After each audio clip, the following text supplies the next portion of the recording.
से आए हैं? गुजरावाला से। गुजरावाला से। तो क्यों आके सिविल सेक्रेटरी के बाहर बैठ गए हैं, क्या मामला हुआ? साहब मैं बतौर प्रिंसिपल काम कर रहा हूँ 19 में। आप प्रिंसिपल हैं? जी जी। स्कूल के, कॉलेज के? स्कूल के 19 स्केल में। और हकीकत जाने कि इस वक्त जो सैलरी है वो आधा तोला से कम है हमारी, और ये पेंशन पे ना आधा तोला तो यानी 2.5 लाख रुपए करीब होगी। नहीं, दो सवा दो। ठीक है। तो हम उसके बाद ये पेंशन पे कट लग गया है। रिटायरमेंट 2-3 साल के बाद जो हमारे दोस्त हो रहे हैं, तो यकीन जाने कि जो पहले लाख मिल रहा था उसको 40,000 मिल रहा है। और फिर ये हमारे जो स्कूल आउटसोर्स किए जा रहे हैं, हम ये समझे जो हमारी आइंदा नस्लें वो कहाँ जाएंगी, उनको जॉब नहीं मिल रहा है। वो जाते हैं प्राइवेट में 10-15 हज़ार पे जॉब मिल रहा है, जो इत्तेसाली निज़ाम की तरफ पेश रफ्त है। हम ये समझते आइंदा नस्लों को इत्तेसाली निज़ाम से बचाने के लिए हमारा तो नुकसान है, लेकिन उनको तो बचाया जाए ताकि उनको बाइस रोज़गार मिले। ये हुकूमत पंजाब का फ़र्ज़ है कि आइंदा नौजवान नस्ल पढ़ी लिखी को इस इत्तेसाली निज़ाम से बचाए। मुझे ये समझाएं कि इस वक्त आपके मुतालबात क्या हैं, क्योंकि आप बात कर रहे हैं कि मेरी तनख्वाह आधे तोले से कम है, आपकी तनख्वाह का मसला है, स्कूलों को प्राइवेटाइज करने का मसला है, लीव इनकैशमेंट का मसला है, पेंशन कट का मसला है, ग्रेजुएटी का मसला है, मसाइल हैं क्या? ये जो आपने सारे ये तमाम हमारी महंगाई के तनासब से नहीं है। जो लेकिन बजट में आपको इंक्रीमेंट तो मिला ना, सरकारी मुलाजिम को 10% मिला। महंगाई के तनासब से नहीं मिला, और सब सरकारी मुलाजिम को 10% मिला ना। लेकिन इंसाफ नहीं है, ये महंगाई 200% बढ़े और तनख्वाह जो है वो 10-20% बढ़े, और जो वफाक ने डिस्पैरिटी का लॉन्च किया है तमाम सूबों को मिल गया, पंजाब को नहीं मिल रहा है। और उसके बाद जो हमारी पेंशन पे दौरान सर्विस, जो आगाज़ सर्विस में हमारा अपना एक एग्रीमेंट हुआ है, अगर हम उसकी अमल ना करें तो हमें सज़ा मिलेगी।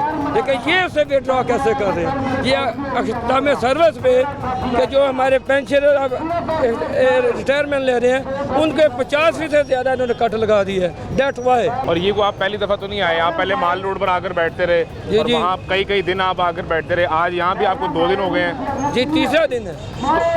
क्या बात तय होती है जब आप वापस चले जाते हैं, फिर वो पूरी नहीं होती है, आप दोबारा आ जाते हैं, वो मामला आकर रुक कहाँ जाता है? सर वो जो असल में जो मैं आपको पिछले 1-1.5 साल में आप कितनी दफ़ा आ चुके हैं? मैं कि ये आपको बड़ी दावे की बात कि अरकान असम्बली हमको 40-50 से मिले, सब ये कहते हैं। हम जल्दी जवेद साहब असम्बली के अंदर उन्होंने कहा इनके साथ जुल्म हो रहा है, ज़्यादती हो रही है, ये कट लगाया जा रहा है, ये नाइंसाफ़ी है, पेंशन रूल की और सर्विस रूल की खिलाफ वर्जी है। और ये जो चूँकि IMF का दबाव है, हम कहते हैं इंसाफ करो, हमारे साथ जुल्म ना करो, अल्लाह की बात मानते हुए।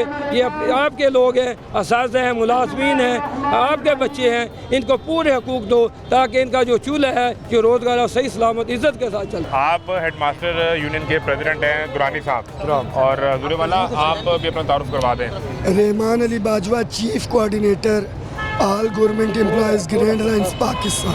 ठीक है, ये आपका 2 दिन में गला बैठ गया यहाँ पे तकरीरें और नारेबाजी करके, या क्या मामला हुआ?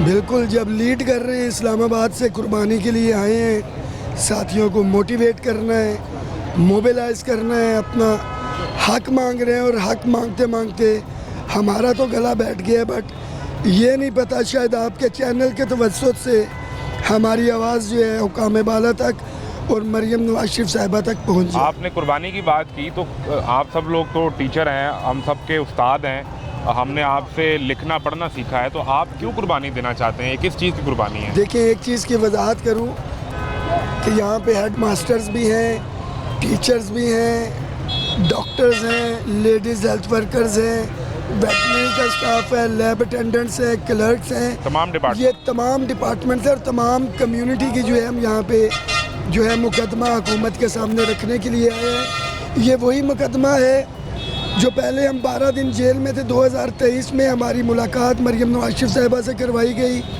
और इलेक्शन से सिर्फ 2 दिन कबल जो आखिरी दिन था कैंपेन का, 6 फरवरी को भी मैडम ने हमारे वफद से जाती उम्रा में मुलाकात की, और उन्होंने हमसे वादा किया कि हमारे ये जो मुतालिबात हैं वो पूरे करेंगे, और आपके चैनल के तवज्जुह से पूरे पाकिस्तान तक उनका ये वादा पहुंचा भी था।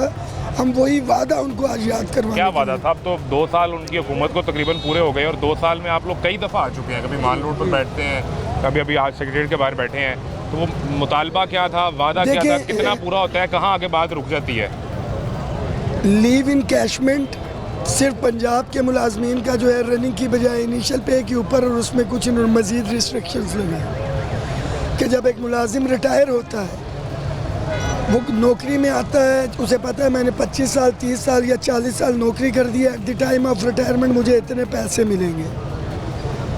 بٹ جب آخری 1 سال رہ جاتا ہے یا 6 مہینے, اب یکدم انہوں نے وہ رول چینج کیا, جس کو 40 لاکھ ملنا تھا جو اس نے سوچا ہوا تھا وہ یکدم 20 سے 25 لاکھ پہ آ گیا. جو پینشن تھی جس کی 50,000 یا 60,000, 40 لاکھ کے پیسے وہ ہر ماہ اپنی تنخواہ میں سے کٹواتا رہا, یہ وہ گریجوٹی کے. دیکھیں یہ گریجوٹی کے پیسے تو علیحدہ ہیں, لیو ان کیشمنٹ وہ ہے کہ 20 چھٹیاں الاؤ ہوتی ہیں سالانہ, اگر آپ نے نہیں کی تو اگر اویل نہیں کی تو at the time of retirement اگر اس کی 2 سال کی بھی چھٹیاں پڑی ہیں تو صرف 1 سال کی اس کو پیسے دیے جاتے ہیں. تو وہ یہ کہتے ہیں کہ مکتب عشق کا دستور نرالا دیکھا, اس کو چھٹی نہ ملی جس نے سبق یاد کیا. یہ چھٹیاں تو ان لوگوں کی بچی ہوتی ہیں جو کام کر رہے ہوتے ہیں, اور انتظامیہ بھی کہتی ہے کہ آپ کے بغیر ہمارا کام نہیں چلتا, وہ اس کو چھٹی نہیں دیتی ہے. تو یہ تو ان محنت کرنے والے لوگوں کی چھٹیاں بچی ہوتی ہیں جس کے پیسے, جو تھوڑا بہت ہلکا ہوتا ہے جس کے بغیر کام چل جاتا ہے اس کو تو وہ چھٹی دے دیتے ہیں. پھر ڈسپیرٹی ریڈکشن الاؤنس ہے, ہر سال وفاق سے جو بھی اضافہ ہوتا ہے صوبوں پہ امپلیمنٹ ہوتا ہے. تنخواہوں میں بہت زیادہ تفریق ہے مختلف محکموں میں, اس کی ہم نے لڑائی لڑی. ڈسپیرٹی ریڈکشن الاؤنس آئین کا آرٹیکل 25-38 میں کہتا ہے تفریق نہیں ہونی چاہیے, اس کے تحت 25%, 15% 2 قسطوں میں ہمیں مل چکا. ابھی 30% وفاق نے الاؤنس کیا, وفاق کو مل گیا, آزاد کشمیر گلگت کو مل گیا,